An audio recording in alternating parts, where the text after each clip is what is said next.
In this video, we're going to see how to do a hypothesis test where we are comparing the means from two populations using Excel. This question says, listed in the accompanying table, that's going to be this table right here, are the waiting times in seconds of observed cars at a Delaware inspection station. The data from the two waiting lines are real observations, and the data from the single waiting line are modeled from those real observations. Assume that the two samples are independent, simple random samples selected from normally distributed populations, and do not assume that the population standard deviations are equal. Complete parts A and B. So in part A, we're supposed to use a 1% significance level, 0.01 significance level, to test the claim that the cars in the two queues have a mean waiting time equal to that of the cars in the single queue. And they tell us that population 1 is supposed to correspond to the single waiting line, and population 2 is supposed to be to the two waiting lines. So that's a little easy to remember. Population 1 is for the single waiting line, single means 1. Population 2 is for the two waiting lines, so 2 goes with 2. What are the null and alternative hypotheses? So the first thing we need to remember is that when we do our null and alternative hypothesis, H0, that's the null hypothesis, always must have an equal sign in it. So I already know that A is not the answer, and likewise B is not the answer because I don't see an equal sign in the in the null hypothesis. So it's got to be C or D. Now we need to move on to the H1 and see which one has the correct statement. And for this, we need to look at our claim. The claim said that the cars in the two queues have a mean waiting time equal to that of the cars in the single queue. So the claim is that the waiting time in these two different groups are equal.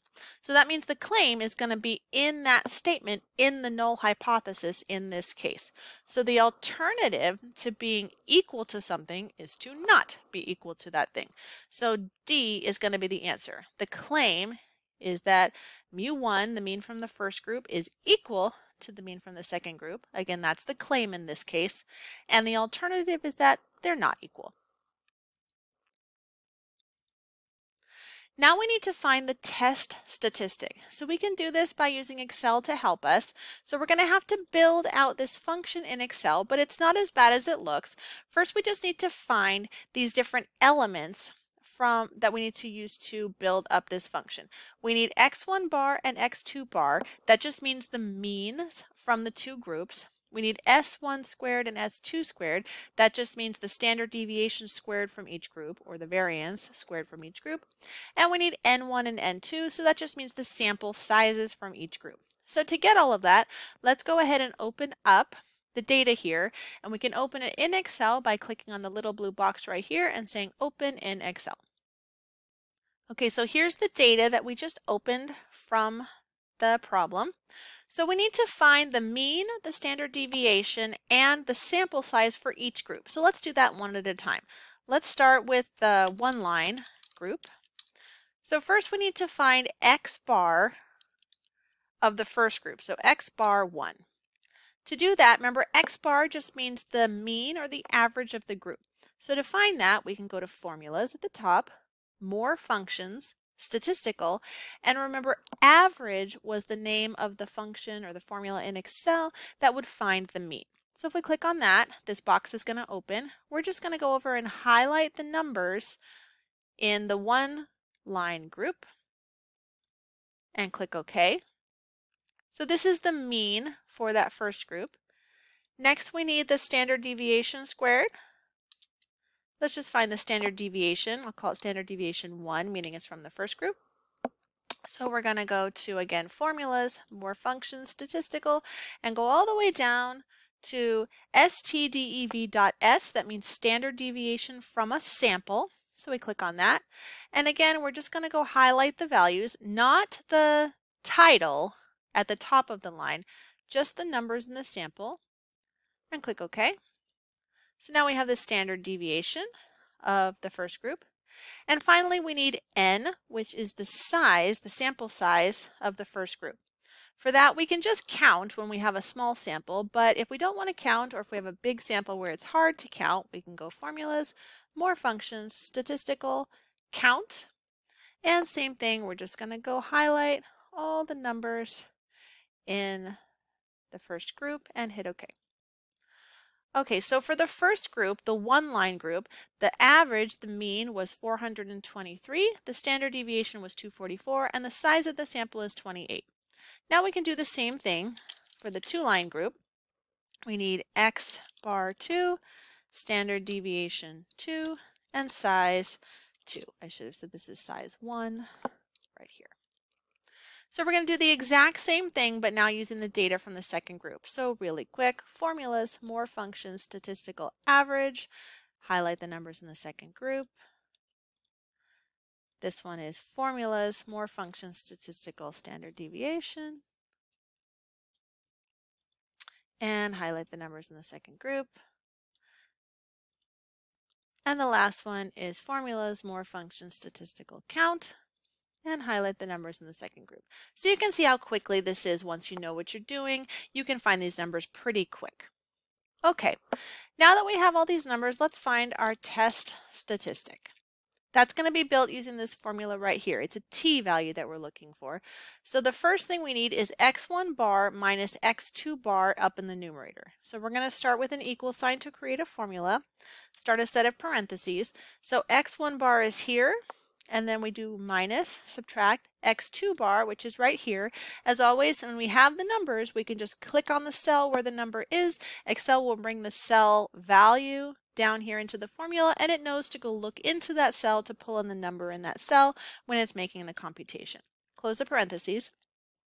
Now in this formula, you see there's a minus mu1 minus mu2, but they also tell you here mu1 minus 2 is often assumed to be 0. So in every problem you have in this class, that is assumed to be 0, because remember, our null hypothesis was always that the two means were equal to one another. Well, if they're equal to one another, then that means they're the same number. If you take one number and you subtract the same number from it, you always get 0. So basically the rest of this numerator you can just leave off.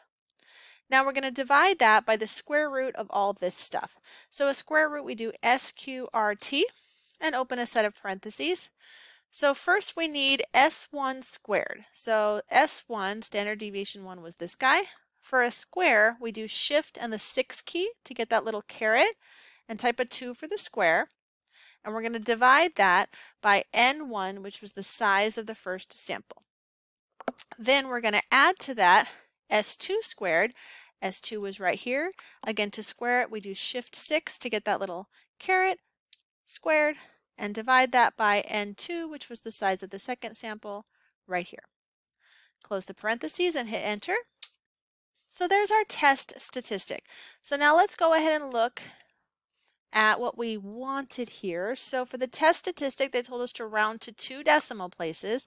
So this is more than 2 decimal places right now.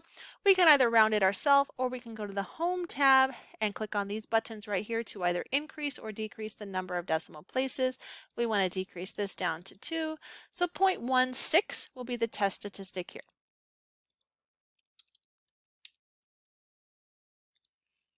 Now we need to find the p-value. So the p-value we're going to use using one of these 3 different formulas, either t-dist if we have a left-tailed test, t-dist RT if we have a right-tailed test, or t-dist 2t if we have a two-tailed test. So remember, we know what kind of test we have, left-tailed, right-tailed, or two-tailed, by looking at the statement in the alternative hypothesis. If the value here in the middle is a less than symbol, we have a left-tailed test. If it's a greater than symbol, we have a right-tailed test. And if it's not equal to, we have a two-tailed test. Because not equal to means it could be less, it could be more. I'm not sure. I just know that it's not equal. So less or more means 2 different tails. So this one's going to be a two-tailed test. So when we go to find the p-value, we're going to use t-dist 2t by going to formulas, more functions, statistical, and go down to the t section and find t-dist 2t. The x here means the test statistic. So you're going to click on that value for the test statistic right here. For the degrees of freedom, that's going to be what is represented right here. It's the smaller of either n1 minus 1 or n2 minus 1. So let's see. N1 was the size of the first sample, that was 28, and N2 was the size of the second sample, that was 22. So 22 is smaller, so we're going to take the smaller number, click on that, and subtract 1 from it. Okay? So this right here is our p-value now, and the question wanted the p-value rounded to 3 decimal places. So again, we can go to Home, and this button right here to reduce that down to 3 decimal places, so 0.875.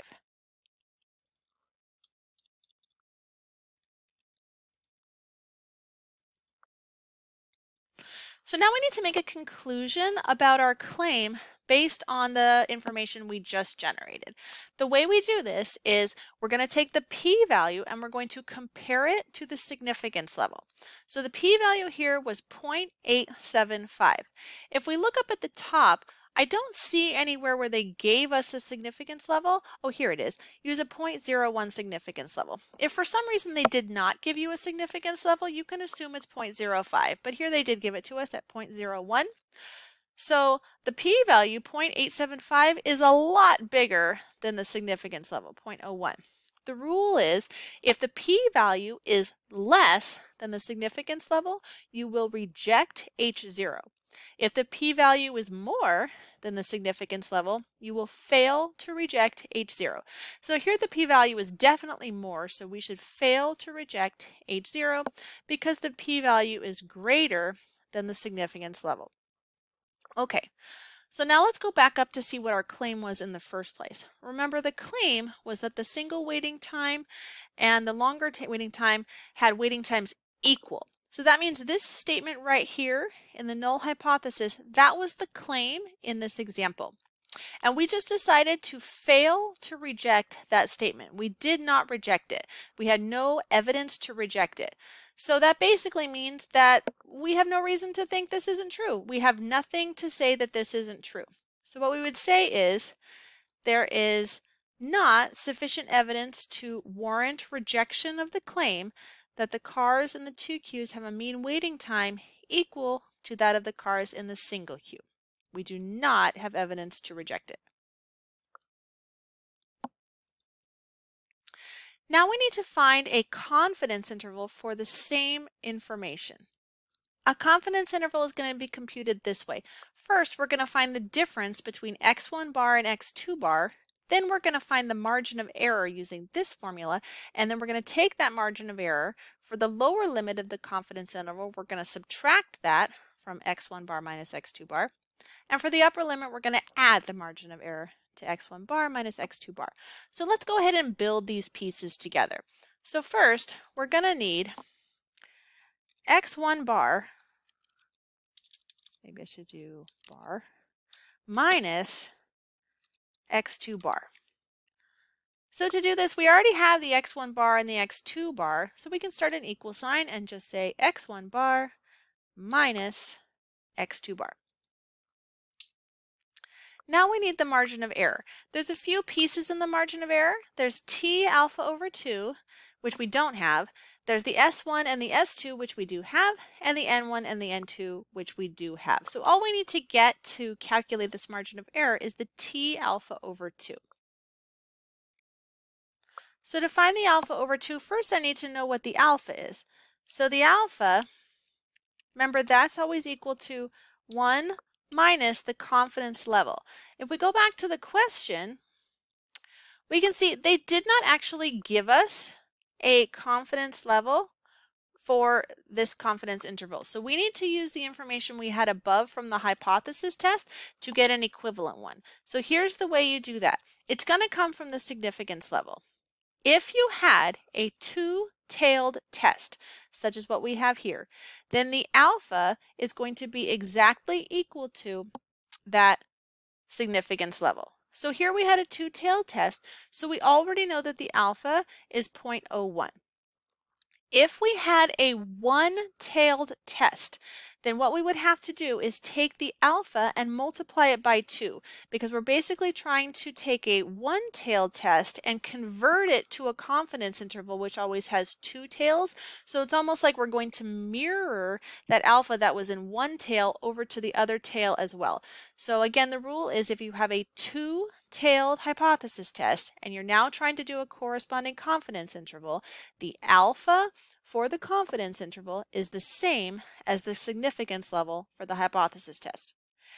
If you had a one-tailed hypothesis test, then the alpha for the corresponding confidence interval is twice, 2 times the significance level. So here that means the alpha is 0.01. So now we need the alpha divided by 2, right? This is not T alpha, it's T alpha divided by 2. So alpha divided by 2 literally just means you take that value for alpha and divide it in half. So we can start with a real simple formula: equals, click on the alpha value and divide that by 2. Next we need the T alpha over 2, which is also called the critical value. To get that, we're going to go to Formulas, More Functions, Statistical, go all the way down until we find TINV, TINV. The first thing it asks for is a probability. The probability is 1 minus the T alpha over 2. The degrees of freedom, remember again, that was the smaller of the sample sizes, which was the second sample in this case, minus 1. Okay? So this is the critical value, and now we have everything we need to build the margin of error. So we're going to start an equal sign. So the formula for the margin of error is T alpha over 2, which is this guy, times square root, which is SQRT, of these two fractions, S1 squared, so this was S1, remember squared is a caret and a 2, divided by N1, which was the sample size of the first group, plus S2 squared, this is S2, caret square, divided by N2, which was the sample size of the second group. Close the parentheses and hit enter. So now we have the margin of error, and to do the confidence interval, remember there's a lower limit of a confidence interval and an upper limit of a confidence interval. The lower limit is x1 bar minus x2 bar minus e. So we start with an equal sign, x1 bar minus x2 bar minus e, enter. And for the upper limit, it's just x1 bar minus x2 bar plus e. So x1 bar minus x2 bar plus e. So now we have those two values, and the question wants us to round to 1 decimal place. So we can go round that to 1 decimal place, highlight both and go to home, and just get these to 1 decimal place. So the lower limit is negative 208.5. So negative 208.5, and the upper limit is 233.3. 233.3.